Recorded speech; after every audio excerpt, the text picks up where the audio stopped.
Welcome viewers to part 3 of our screencast and how the Tax Cuts and Jobs Act will affect all of us.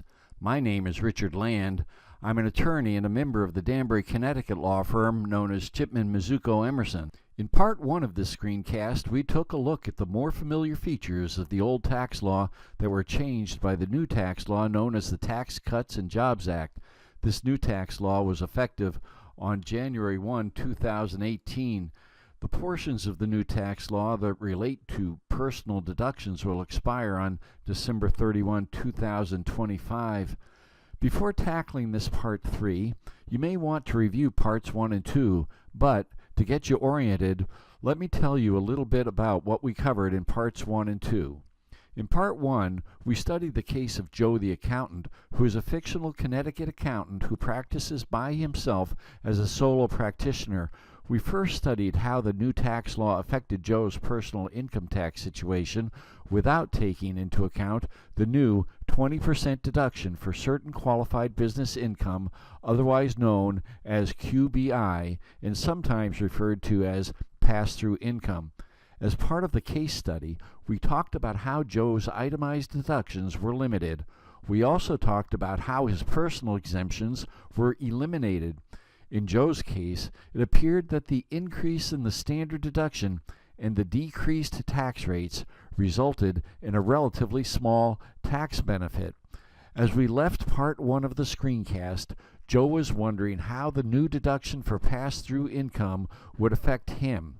In part 2, we explored how the 20% deduction for pass-through income, referred to in the Internal Revenue Code as qualified business income, or QBI, affected Joe and some of his clients.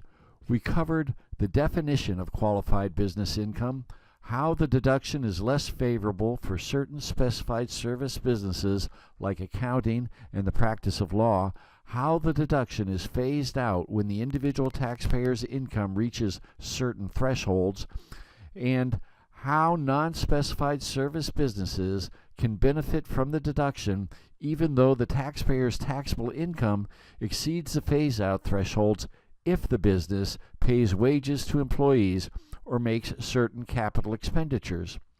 As we closed part 2, we indicated that part 3 would deal with planning you can do to maximize the 20% deduction for pass-through income. Now, in this first segment of part 3, we will cover planning concepts, and we're starting with the concept of aggregation.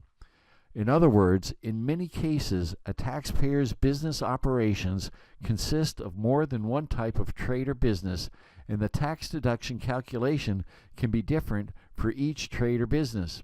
In many cases, it will be a good idea to aggregate related trades or businesses into an aggregated group that can be treated as one trade or business for purposes of computing the deduction. In this screencast, you will see that big tax savings can be achieved by making proper use of the election to aggregate. Let me start with the bottom line in case you don't have 30 minutes or so to watch this section of part 3 in full. By bottom line, I mean the criteria that must be satisfied in order to elect to aggregate the tax attributes of 2 or more trades or businesses and the way the election is made. First, I'll set out the criteria. Here are the rules set out in the proposed regulations.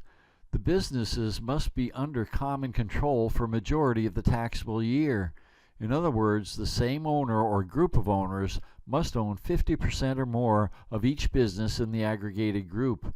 Family attribution rules will apply so that if your son or some other close family member owns part of a business in the aggregated group, your son's interest will be attributed to you for purposes of the 50% control test. All tax items for all businesses in the aggregated group must be reported in the same taxable year. No business in the aggregated group can be a specified service trade or business, or SSTB. All businesses in the aggregated group must satisfy 2 of the following 3 tests known as the ABC tests. Test A is the products or services test. The products or services of each business in the aggregated group must be the same or customarily offered together. Test B is the shared facilities test. each of the businesses in the aggregated group must share facilities or centralized business elements. Test C is the coordinated operations test. The operations of each business in the aggregated group must be coordinated. For example, there may be supply chain interdependencies. When you know you satisfy the aggregation criteria, how do you go about making the election? The proposed regulations give you your answer. You include a statement of aggregation with your individual income tax return. The statement should include the identity of each trade or business in each aggregated group, a description of each trade or business in each aggregated group, the name and taxpayer identification number of each entity, if any, in which the trade or business is operated, a report that identifies any trades or businesses in the aggregated group that are new or terminated or acquired or disposed of, and any other forms the IRS may decide it requires. Note that the failure to report may result in disaggregation and penalties. That's the bottom line about aggregation, but I expect that this has left you with quite a few questions, because before you can completely understand how this all works, you'll need a more complete understanding of how the 20% deduction for pass-through income is calculated based on the tax attributes of each separate trade or business. If you stay with this video long enough, there's a very good chance that it will all come together for you. Here it is. Here are some things to keep in mind before we get deeply into the aggregation discussion. First, the 20% deduction for qualified business income is determined at the individual taxpayer level. This means that if you own an interest in a pass-through business entity with other owners, for example, you might be in a 3-person partnership, you'll be making certain tax decisions on your individual income tax return that will not affect the similar decisions of the other owners. In this slide, we see that taxpayers blue, red, and pink are equal partners in 3 different businesses that are operated within 3 different pass-through entities, which the regulations refer to as relevant pass-through entities, or RPEs. Each business has certain tax attributes that are important when calculating the 20% deduction for pass-through income under Section 199A of the Internal Revenue Code. I'll be calling them 199A tax attributes. As mentioned in Part 2 of this screencast, the 199A tax attributes of a business are its qualified business income, the wages that the business pays its employees, and certain capital expenditures that the business makes. How large the deduction will be on taxpayer blue's individual income tax return will depend on whether the 199A tax attributes for the 3 businesses can be aggregated or whether they must be kept separate. Something else to keep in mind is that there is an important distinction between a trade or business, which I am referring to in this screencast as a business, and the business entity within which the business is conducted. The deduction for pass-through income is determined on a business-by-business basis, not on an entity-by-entity basis. If an entity is conducting 5 different businesses, it must report the tax attributes of each of the 5 different businesses. In other words, that one entity with 5 businesses would provide its owners with a report that breaks out the 199A attributes of the 5 different trades or businesses that the entity conducts. Let's get back to taxpayer blue and his partners. The proposed regulations make it clear that, subject to certain requirements, when taxpayer blue gets his report from entity 1 regarding the 199A tax attributes of business 1, taxpayer blue can make his own aggregation decisions, and his decisions will not affect the aggregation decisions that taxpayer red and taxpayer pink make. In other words, business 1, conducted by entity 1 in this slide, may have qualified business income of $750,000. If business 1 has more than one owner, for example, Each of taxpayers blue, red, and pink own 1/3. Each owner will get a tax report from Entity 1 that will show that each owner's share of qualified business income from Business 1 is $250,000. Wages paid by Entity 1 to employees is another 199A tax attribute. If Entity 1 paid wages related to Business 1, each owner of Entity 1 would get a tax report from Entity 1 that will show his share of the wages paid. The acquisition costs of Entity 1 for certain equipment and buildings acquired within the last 10 years, maybe fewer years in some cases, is another 199A tax attribute. If Entity 1 made such capital expenditures for Business 1 within the required time frame, each owner of Entity 1 would get a tax report from Entity 1 that will show his share of the capital expenditures made. When taxpayer blue gets his report on the 199A tax attributes of each business conducted by each entity, taxpayer blue can make aggregation decisions on how to aggregate the 199A tax attributes for each business on his own individual income tax return, and his decisions will not affect taxpayers red and pink when they are thinking about aggregation decisions on their individual income tax returns.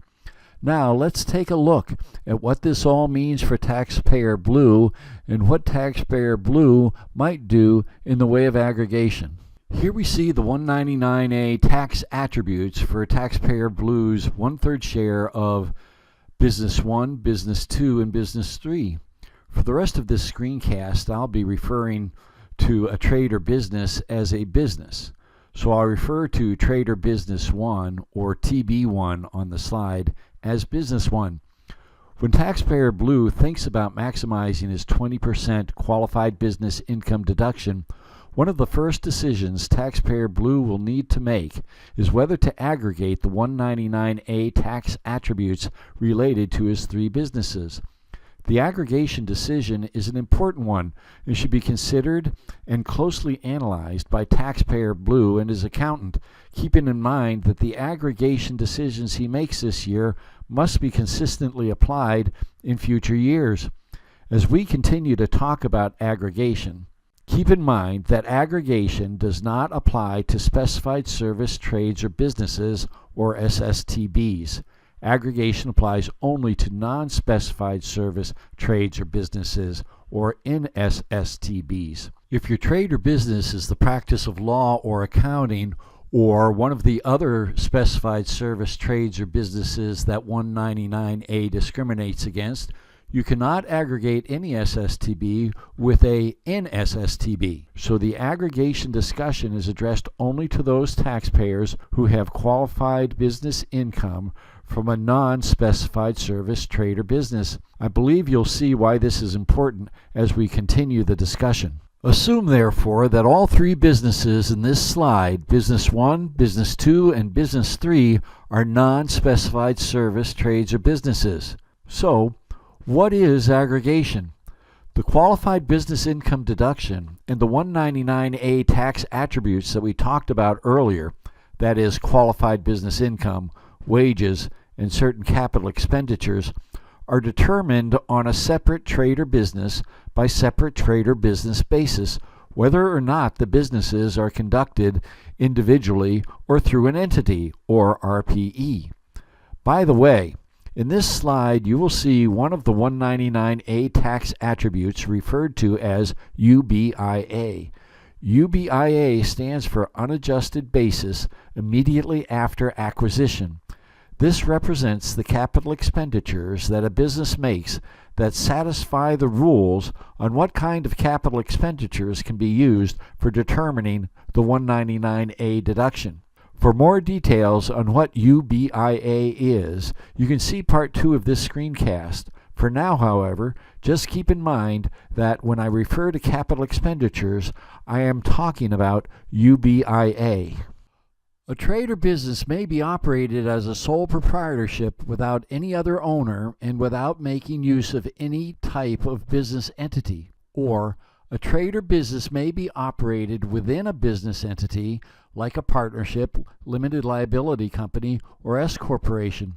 In that case, the partnership, limited liability company, or S corporation is referred to as a relevant pass-through entity, or RPE, for 199A purposes.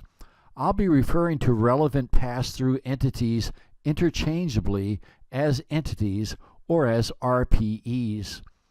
Also, an entity may operate more than one trade or business, or maybe each trade or business is operated as its own entity, so that there would be one entity for each trade of business. In all cases, the 199A tax attributes for each trade or business are determined for each trade of business, not necessarily for the entity. In this slide, we have three different trades or businesses. They could be operated in three separate entities. For example, Business 1 could be conducted in an entity called the Super Widgets LLC. Business 2 could be conducted in an S corporation known as Widget Design Inc. And Business 3 might be conducted in a third entity called Widget Properties Management LLC, or they all could be operated under one entity known as Widget Enterprises LLC. The analysis and the calculation of the deduction requires us to look through the entity and focus on the 199A tax attributes of each individual trade or business. That's the default rule. But then, after figuring out what is going on for each trade or business, the regulations provide us with the opportunity to aggregate certain trades or businesses, but only if certain criteria are satisfied. In this case, we've decided to look at the situation from Taxpayer Blue's point of view. Taxpayer Blue is married and files a joint income tax return.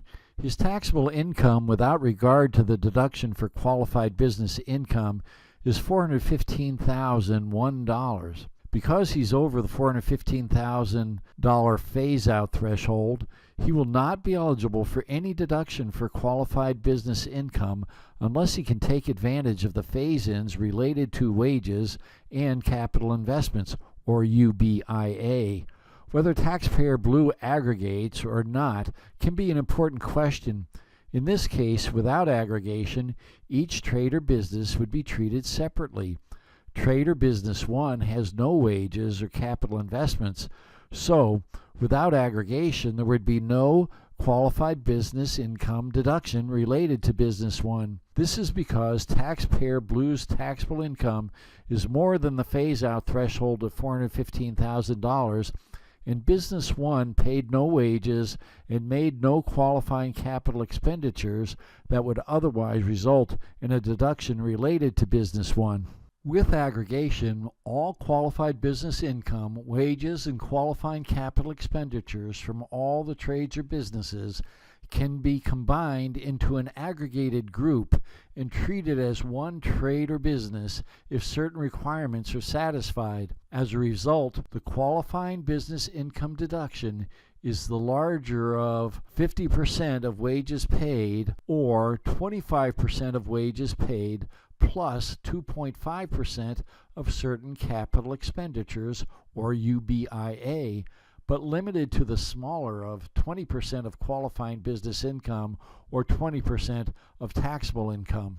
In the case of Taxpayer Blue, therefore, with aggregation, there will be a $50,000 deduction. Without aggregation, the deduction is zero. Here's a different example of how the aggregation decision works if one of the businesses has negative qualified business income. In this example, we have 4 different businesses instead of 3, and one of the businesses, Business D, has negative qualified business income. Assume that the taxpayer is above the phase-out threshold with taxable income of more than $415,000, just like Taxpayer Blue in the previous example. Note that, without aggregation, the negative income of Business D is allocated among Business A, Business B, and Business C in proportion to their respective qualified business incomes. Without aggregation, Because this married taxpayer's taxable income exceeds $415,000, Business A would generate no deduction. Business B would generate a $24,000 deduction, and Business C would generate a $16,000 deduction for a total deduction of $40,000. With aggregation, here are the key 199A tax attributes. With aggregation, combined qualified business income would be $400,000, and 20% of that is $80,000, which will be the deduction unless one of the limitations applies.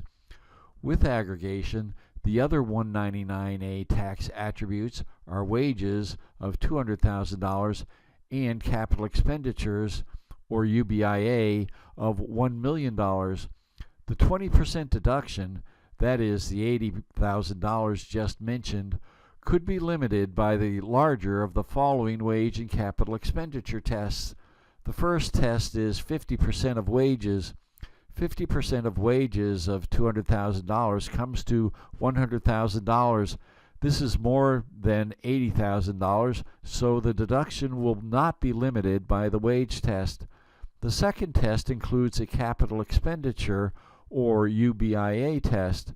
The second test is 25% of wages, which comes to $50,000, plus 2.5% of UBIA, which comes to $25,000, for a second test total of $75,000. The result of the second test, $75,000, is smaller than the result of the first test, $100,000. We get to use the larger of the two tests, so we look at the first test, which came to $100,000, and compare it to 20% of QBI, which is $80,000.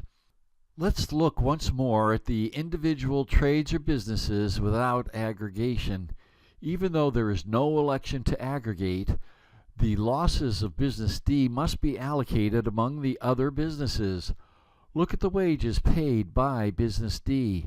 Without aggregation, there is no tax benefit associated with the wages that Business D paid because Business D had no QBI. In other words, without aggregation, the wages paid by Business D cannot be used for purposes of the wage and UBIA tests.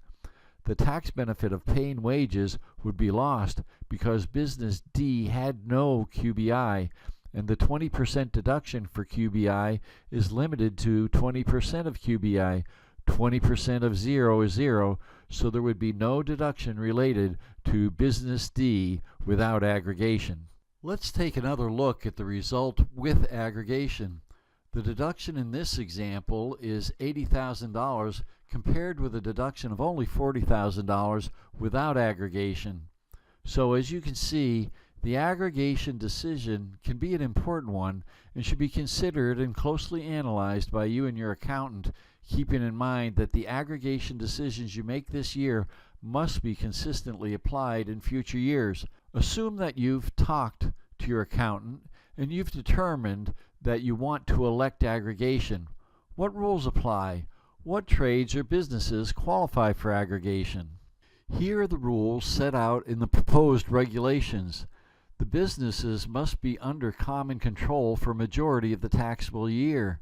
In other words, the same owner or group of owners must own 50% or more of each business in the aggregated group. Family attribution rules will apply so that if your son or some other close family member owns part of a business in the aggregated group, your son's interest will be attributed to you for purposes of the 50% control test. All tax items for all businesses in the aggregated group must be reported in the same taxable year. No business in the aggregated group can be a specified service trade or business, or SSTB. All businesses in the aggregated group must satisfy two of the following three tests known as the ABC tests. Test A is the products or services test. The products or services of each business in the aggregated group must be the same or customarily offered together. Test B is the shared facilities test. Each of the businesses in the aggregated group must share facilities or centralized business elements.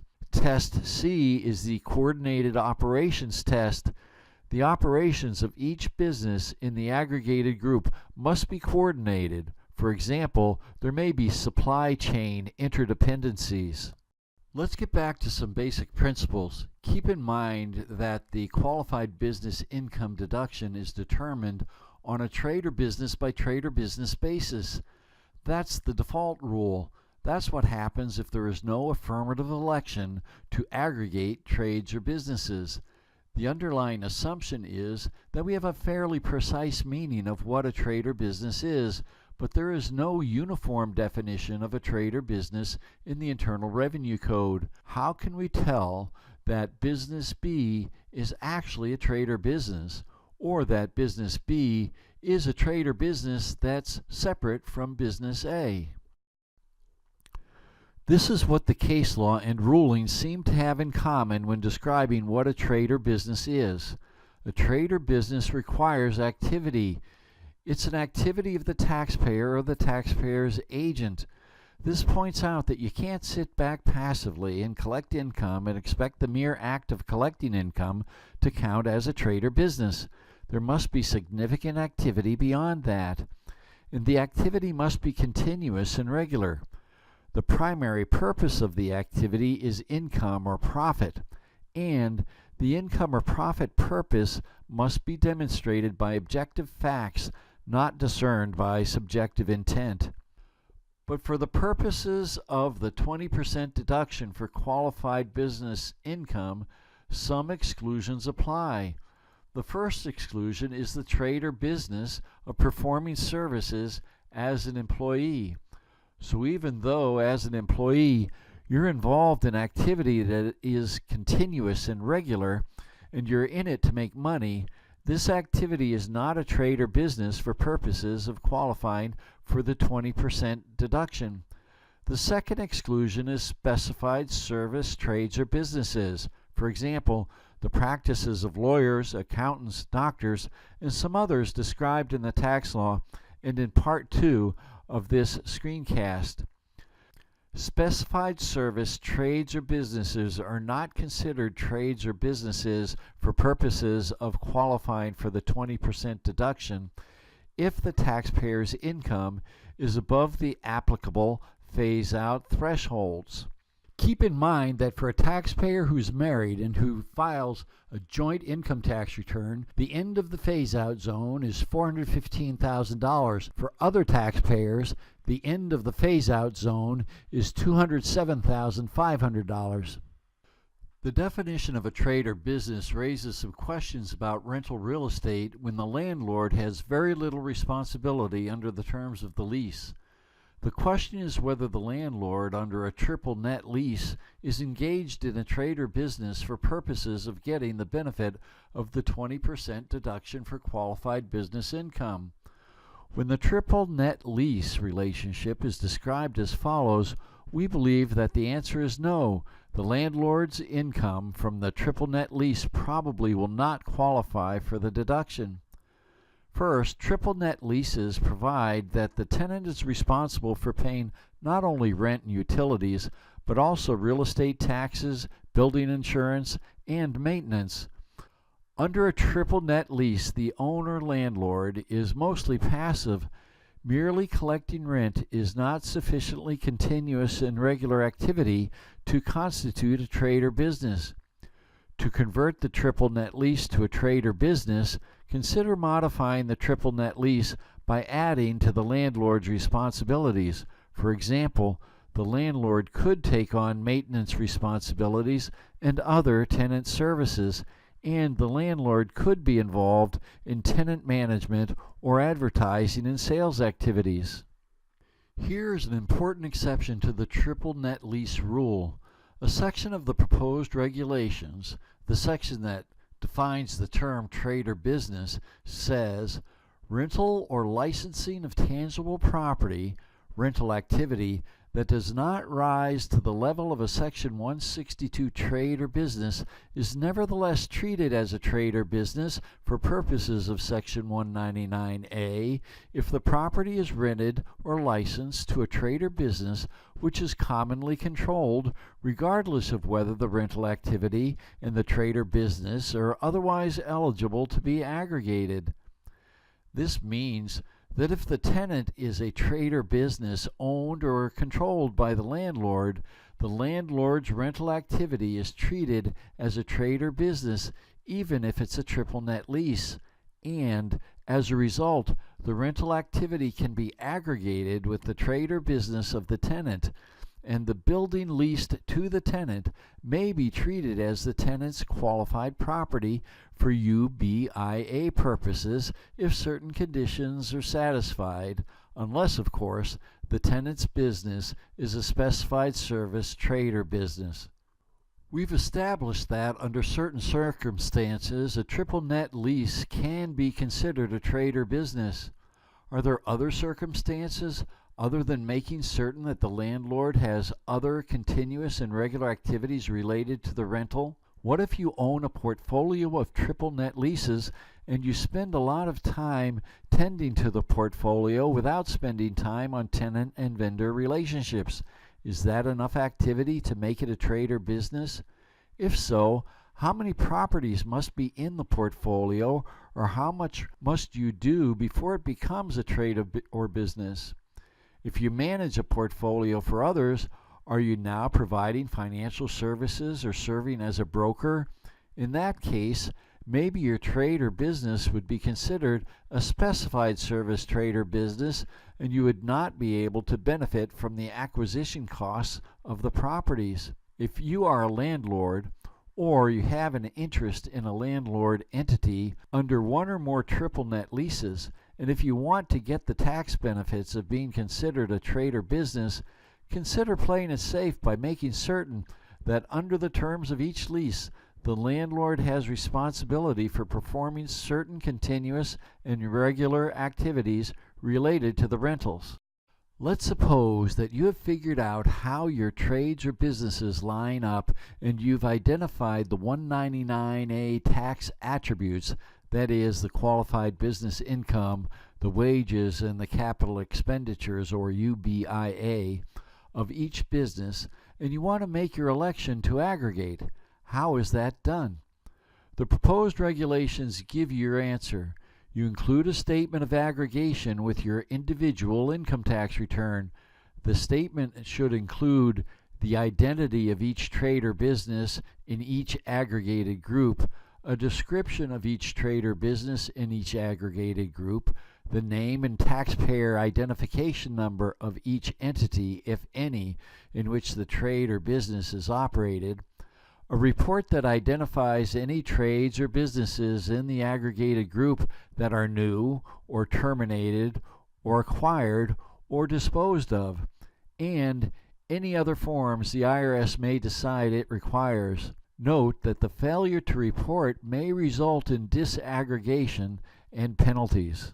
That concludes Section 1 of Part 3 of our screencast on the provisions of the Tax Cuts and Jobs Act that relate to pass-through trades and businesses. Additional sections in Part 3 will cover planning to avoid the phase-out zone, additional planning to maximize pass-through income deductions based on wages and capital expenditures, how transferring business interests to family members in trust can create additional pass-through income deductions, and how converting pass-through income to wages can increase pass-through deductions.